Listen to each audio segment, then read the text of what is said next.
Hey everyone, and welcome back to another video. And in this video, I'm going to show you how to duplicate a task on Asana. Now, this video is going to be particularly useful for individuals. Let's say that you want to go ahead and duplicate a task on Asana, just because it's a lot easier than creating a new task. When you duplicate a task, there'll be some information that gets duplicated within the task as well. How do you actually go ahead and duplicate a task? Now, this video is going to be short, sweet, and simple, guys. There's not going to be a lot of steps involved. Now, in order to do this, what you're first going to do is log on to Asana.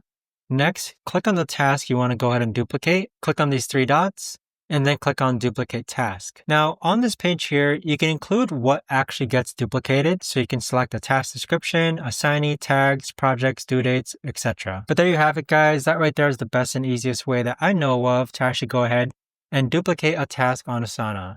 If you guys know of a better or easier way to actually do this, let me know in the comments down below. I would love to know. Thanks so much for watching, everyone, and I'll see you guys all in the next video.